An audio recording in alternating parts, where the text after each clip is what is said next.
slip on his coat and his trousers to go across to the House of Commons.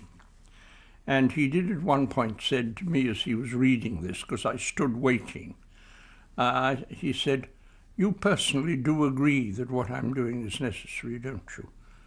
Well, you see, the Prime Minister oughtn't to ask people like me.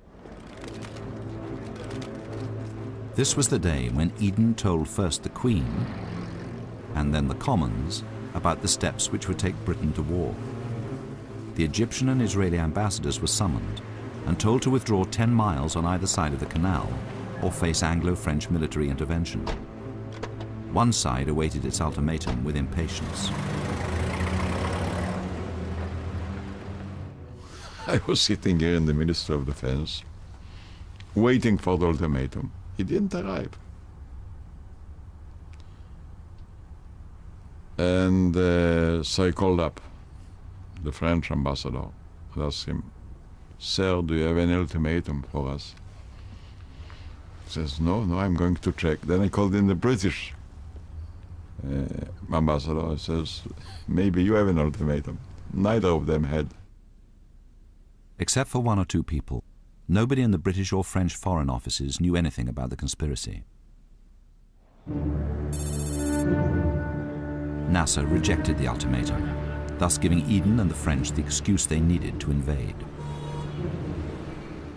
I haven't thought at all that Britain would would begin any attack against us, because it was clear that any attack against us would affect the British position all over the Arab countries and would mean the end of the British relations and influence in the Middle East.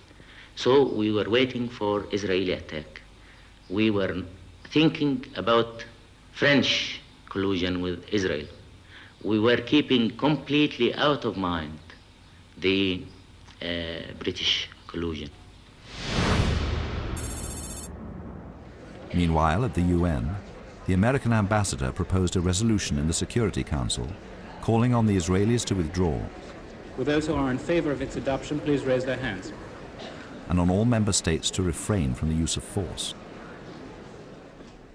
It was almost inconceivable that Britain and France should cast vetoes in view of their whole record in the UN and the position that they had there. And therefore there was a sense of actual amazement at the physical moment when Pearson Dixon, Bob Dixon, raised his hand to veto the resolution passing.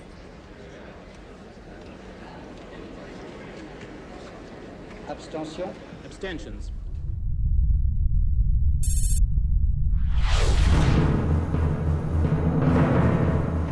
After the arrival of reinforcements, the paratroopers who'd opened the Israeli attack 2 days earlier were on the move again.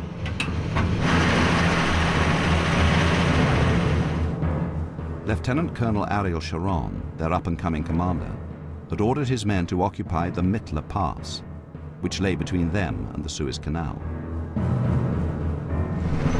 But there was no proper recce, and his men drove into a trap.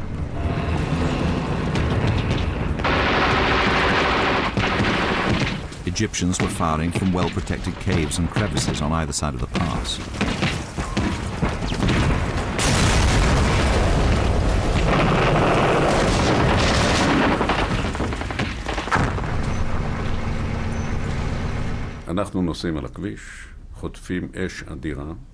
We were driving along the road, getting an almighty barrage from both sides. The Egyptians were holding positions between 20 and 100 meters from the road, along a kilometer stretch of the pass.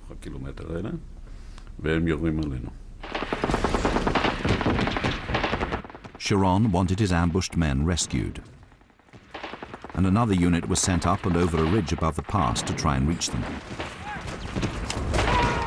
In this area, there was no place to hide.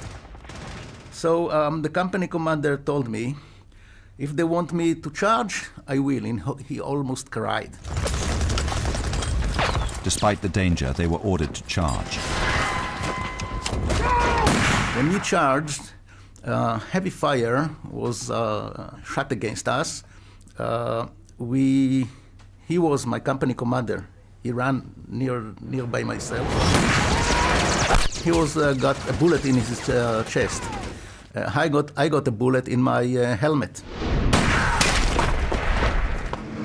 Lieutenant Dan Zeev saw it all happen from below. הם ידעו שהמצרים יושבים. Our people thought that the Egyptians were near the road. הם לא ידעו שהמצרים יושבים גם מתחתם, בתוך הכוכים. They didn't realize that they were also in the crevices further up, רק ברגע, until they were shot from behind as they charged past. גם מאחור, ברגע שהם עברו את קו המצוקים. We were 21. Almost half of them were killed or wounded. We suffered quite a number of casualties, all in vain. Nothing good came out of it. 38 Israelis were killed during the battle for the Mitla Pass, dying in an operation which was supposed to be a token battle for the benefit of Eden and the French.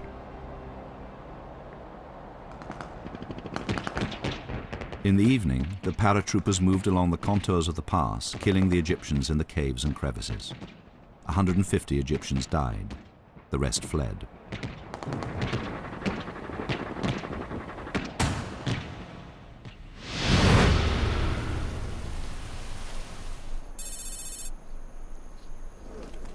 A last-minute delay to the start of the bombing of Egypt almost disrupted the Anglo-French alliance with Israel.